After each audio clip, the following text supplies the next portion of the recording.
Assalamualaikum warahmatullahi wabarakatuh. Perkenalkan, nama saya Reno Firdaus, MSc, sebagai dosen sosiologi di STAIN Bengkalis. Pada kesempatan yang berbahagia ini, saya akan berbagi sedikit tentang materi interaksi sosial. Materi interaksi sosial ini terdapat di mata kuliah pengantar sosiologi. Adapun harapan dari materi ini adalah untuk meningkatkan pengetahuan para peserta belajar ya dimanapun berada, baik tentang interaksi sosial, syarat-syarat terjadinya interaksi sosial, dan mampu menganalisis dasar-dasar pembentukan interaksi sosial. Adapun materi pembahasan kita hari ini terbagi menjadi 3, yaitu pertama pengertian interaksi sosial, yang kedua adalah syarat terjadinya interaksi sosial, dan yang ketiga adalah bentuk-bentuk interaksi sosial. Sebelum kita membahas tentang apa itu interaksi sosial, mungkin kita bisa melihat di sini gambar yang saya sampaikan di slide ini, bahwa kita melihat ada 3 gambar di sini. Yang pertama kita melihat sekelompok orang yang melakukan interaksi yang tidak ada penghalang, saling tatap muka dan mengobrol dengan santai, gitu ya. Yang kedua ini adalah sekelompok orang juga melakukan interaksi sosial, ya. Berkumpul di tempat yang sama, tetapi kita lihat di sini ada sebuah perbedaan dengan yang pertama tadi. Yang bisa kita pahami perbedaan di sini adalah yang pertama adalah bisa jadi terlihat di sini mereka memainkan peranan masing-masing sepertinya. Ya, sekali-kali mungkin mengobrol dengan sekelompok tersebut, tapi dia juga berinteraksi di tempat yang lain, gitu ya, menggunakan HP, gitu ya. Nah, yang ketiga ini adalah melakukan sebuah proses melakukan interaksi sosial juga di sini, ya, dimana tetapi terlihat juga ada yang satu orang atau 2 orang menggunakan HP pada saat orang tersebut saling berinteraksi. Nah, dari sini, dari ketiga gambar ini bisa kita pahami sebenarnya apa sebenarnya interaksi sosial, gitu ya. Nah, jadi dari pendapatnya si Bonner ini, pengertian interaksi sosial ini adalah hubungan antara 2 orang atau lebih, di mana kelakuan individu mempengaruhi, mengubah, atau mempengaruhi individu lain atau sebaliknya. Nah, yang kedua, menurut si John Lewis ini mengartikan bahwa interaksi sosial adalah hubungan sosial dinamis menyangkut hubungan antar individu, antar kelompok dengan kelompok.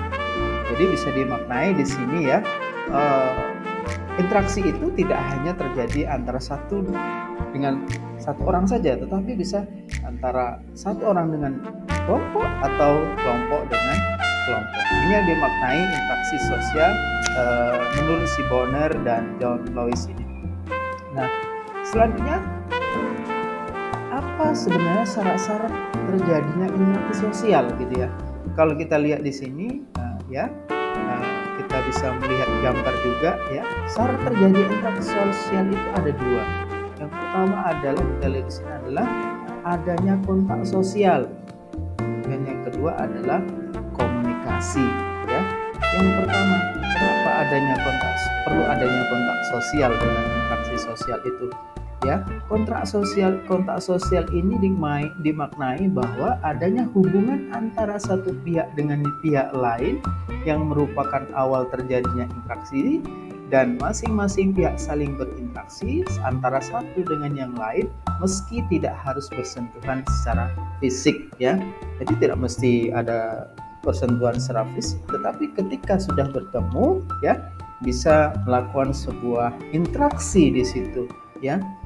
Kadang kita juga kita di jalan, gitu ya, tidak kenal sama orang, tapi ketika kita bertemu mungkin ada yang pengen kita sampaikan, bertanya kepada seseorang tersebut, kita sudah melakukan sebuah kontak sosial dan sudah terjadinya proses interaksi, ya. Yang kedua, adanya komunikasi, ya. Dimaknai di sini bahwa komunikasi adalah bahwa seseorang yang memberi tafsiran kepada orang lain yang berwujud pembicaraan, gerak-gerak badan, ya, atau sikap, ya, perasaan apa yang ingin disampaikan oleh orang tersebut, ya. Jadi komunikasi itu dalam konteksnya interaksi sosial ini tidak hanya dilihat pada wujud pembicaraan saja, ya, sebenarnya bisa juga dalam segi gerak-gerik, ya. Kadang kita melihat, ya, mungkin kita lihat mahasiswa kita gitu kan, apa namanya, ya, mungkin mau mengajukan pertanyaan gitu, ya. Dengan gerak-gerik dia, sikap dia, atau menyampaikan pendapat-pendapatnya itu, kita sudah sebenarnya sudah melakukan sebuah interaksi di situ. Sudah adanya terjadinya sebuah interaksi sosial. Nah, yang selanjutnya adalah bentuk-bentuk interaksi sosial, ya. Yang perlu kita pahami di sini, ya, bentuk-bentuk interaksi sosial itu ada dua, ya, asosiatif dan disosiatif, ya.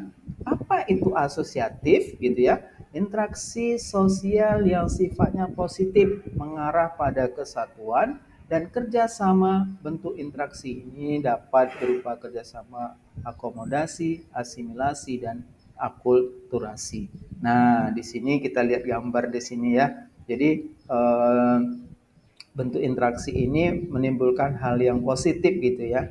Jadi adanya sebuah kerjasama, ya, terus saling mendukung, ya, saling mengisi, terus juga adanya sebuah percampuran budaya di situ, ya, terjadinya akulturasi budaya, ya. Nah, kalau yang disosiatif ini, ya, ini sebaliknya dari asosiatif gitu, ya. Kalau di asosiatif itu mengarah kepada sifatnya positif, yang disosiatif ini dia adalah mengarah kepada konflik dan perpecahan, baik itu individu maupun kelompok gitu, ya, ataupun individu dengan individu, ya. Banyak kasus atau contoh yang terjadi di interaksi sosial bentuk disosiatif ini yang berakibat, ya, menimbulkan korban, sampai menimbulkan korban, perpecahan. Dan saya contohkan di sini adalah gambar seorang anak gitu, ya. Akibat adanya sebuah konflik yang interaksi yang kurang bagus atau interaksi disosiatif ini. Banyak contohnya. Di keluarga juga adanya interaksi yang seperti ini menimbulkan kadang perceraian, ya. Terus kalau dengan kawan bisa permusuhan dan lain sebagainya. Ya, itu dimaknai dengan bentuk interaksi sosial. Nah, dari sini kita pahami bahwa interaksi itu tidak hanya dalam hal positif, tapi bisa juga keserasian atau kepentingan bisa menimbulkan interaksi mengarah kepada sebuah perpecahan atau konflik yang terjadi di situ. Ya, banyak, ya, kalau kita lihat sekarang negara-negara di timur sana, ya, saling, kalau kita lihat contohnya adalah mengarah kepada interaksi yang bersifat disosiatif ini.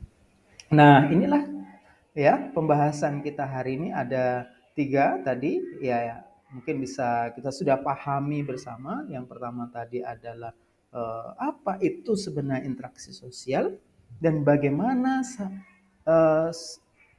terjadinya interaksi sosial tersebut, dan yang ketiga tadi adalah bagaimana bentuk-bentuk interaksi sosial. Sehingga kita dapat simpulkan di sini bahwa interaksi sosial merupakan hubungan timbal balik antara dua orang atau lebih, dan masing-masing orang yang terlibat di dalamnya memainkan peranan secara aktif.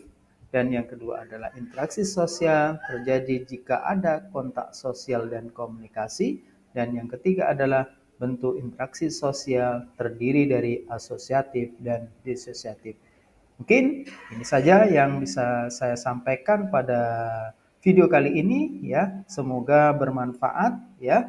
Dan saya ucapkan terima kasih karena sudah mendengarkan video terkait dengan interaksi sosial.